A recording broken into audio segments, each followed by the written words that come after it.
ಉಡುಪಿ ಪ್ರವೇಶ ನಿರ್ಬಂಧ ಖಂಡಿಸಿದ ಹಿಂದೂ ಜಾಗರಣಾ ಮುಖಂಡ ನರಸಿಂಹ ಮಾಣಿಯವರು ನಿರ್ಬಂಧವನ್ನು ವಿರೋಧಿಸಿ ಹೈಕೋರ್ಟ್ ಮೊರೆ ಹೋಗುವುದಾಗಿ ತಿಳಿಸಿದ್ದಾರೆ.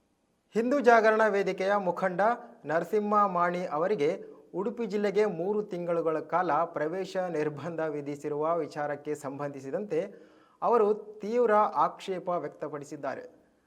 ಉಡುಪಿ ಜಿಲ್ಲೆಗೆ ತಮ್ಮ ಪ್ರವೇಶಕ್ಕೆ ನಿರ್ಬಂಧ ವಿಧಿಸಿರುವುದನ್ನು ಖಂಡಿಸಿರುವ ನರಸಿಂಹ ಮಾಣಿಯವರು ನನ್ನ ವಿರುದ್ಧ ವಿಧಿಸಿರುವ ನಿರ್ಬಂಧದ ವಿರುದ್ಧ ಹೈಕೋರ್ಟ್ ಮೊರೆ ಹೋಗುತ್ತೇನೆ ಎಂದು ತಿಳಿಸಿದ್ದಾರೆ.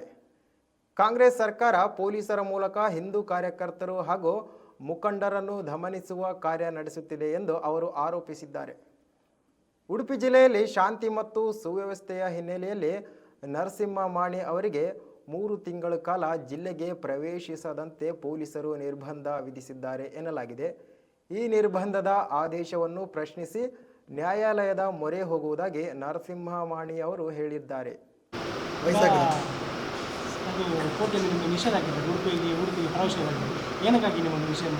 ಮೊನ್ನೆ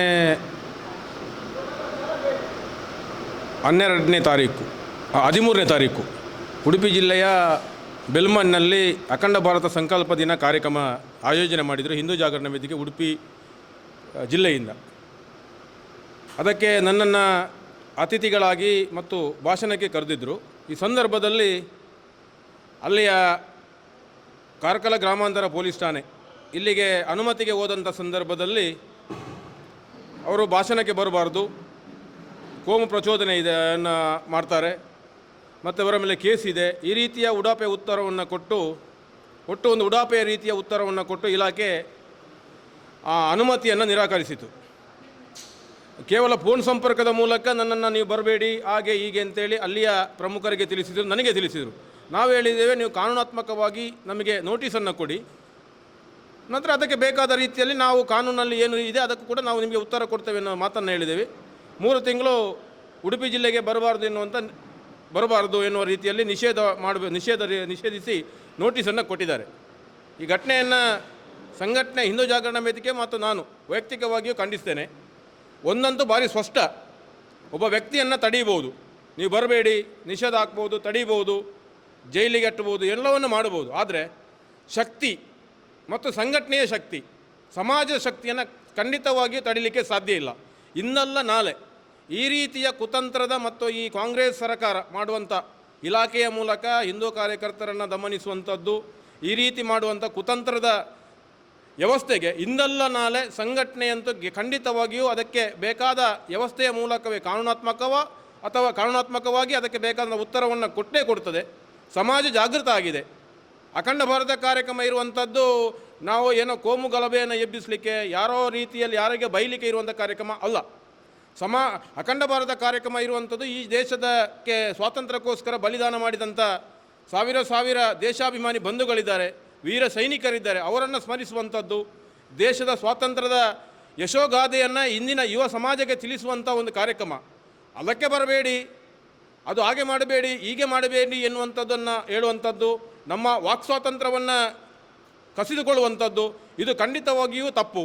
ಅದಕ್ಕೋಸ್ಕರ ಉಡುಪಿ ಜಿಲ್ಲೆಯ ಪೊಲೀಸರ ಈ ಘಟನೆಯನ್ನು ನಾವು ಖಂಡಿತವಾಗಿ ಖಂಡಿಸ್ತಾ ಇದ್ದೇವೆ.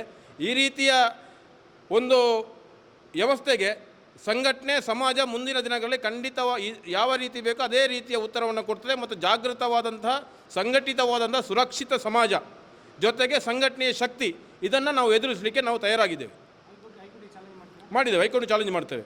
ಯಾಕಂದರೆ ಒಬ್ಬ ವ್ಯಕ್ತಿಯನ್ನು ಬೇರೆ ಬೇರೆ ಸಂದರ್ಭದಲ್ಲಿ ಗಾಂಜಾ ಮಾರಾಟ ಮಾಡುವಂಥ, ಡ್ರಗ್ಸ್ ಮಾಫಿಯಾದಲ್ಲಿ ಮಾಡುವಂಥವರು, ದೇಶದ ಭಯೋತ್ಪಾದನೆ ಮಾಡುವಂಥವರು, ಯಾವುದೋ ರೀತಿಯ ಗೂಂಡಾಗಿರಿ ನೋಡಿ. ಉಡುಪಿಯಲ್ಲಿ ಮೊನ್ನೆ 2 ಮರ್ಡರ್ ಆಯಿತು. ಎಲ್ಲಿದೆ ಕಾನೂನು ಸುವ್ಯವಸ್ಥೆ?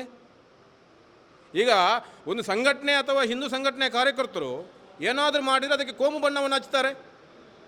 ಮೊನ್ನೆ 2 ಮರ್ಡರ್ ಆಯಿತು, ಅದು ಕೂಡ ಯಾವುದು ಶೂಟೌಟು. ಪರಿಸ್ಥಿತಿ ನೋಡಿ, ಉಡುಪಿ ಜಿಲ್ಲೆಯಲ್ಲಿ 2 ಶೂಟೌಟು. ಕಾನೂನು ಸುವ್ಯವಸ್ಥೆ ಎಲ್ಲಿದೆ? ಖಡಕ್ ಆಫೀಸರ್ಗಳಿದ್ದಾರೆ, ಅವರು ಹಾಗೆ ಇವರಿಗೆ ಕೇವಲ ಹಿಂದೂ ಸಂಘಟನೆ ಕಾರ್ಯಕರ್ತರಿಗೆ ಮಾತ್ರ ಇರುವಂಥದ್ದು, ಕೇಳುವವರಿಗೆ ಮತ್ತು ನಾವು ಅದು ಯಾರು ಭಕ್ತರೆ ಅವರಿಗೆ ಮಾತ್ರ ಇರುವಂಥದ್ದು. ಅದಕ್ಕೋಸ್ಕರ ಈ ರೀತಿಯ ಉಡಪೆ ಮಾಡಬಾರ್ದು.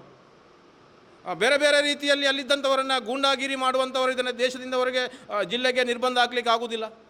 ನಾವು ನಾವು ಮಾಡುವಂಥದ್ದು ಸಮಾಜದ ಕೆಲಸ, ಧರ್ಮದ ಕೆಲಸ. ಪೊಲೀಸರಿಗೂ ನಾವು ಸಹಕಾರ ಕೊಡ್ತೇವೆ, ಪೊಲೀಸರ ಜೊತೆಗೂ ನಾವು ಇರ್ತೇವೆ. ಪೊಲೀಸರು ಮಾಡುವ ಕೆಲಸವನ್ನೇ ನಾವು ಮಾಡುವಂಥದ್ದು.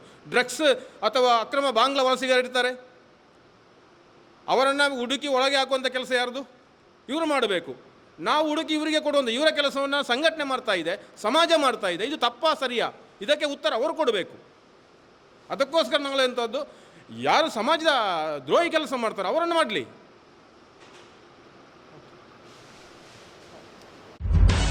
ನಿಖರ ಸುದ್ದಿ, ಸದಭಿರುಚಿಯ ಕಾರ್ಯಕ್ರಮ.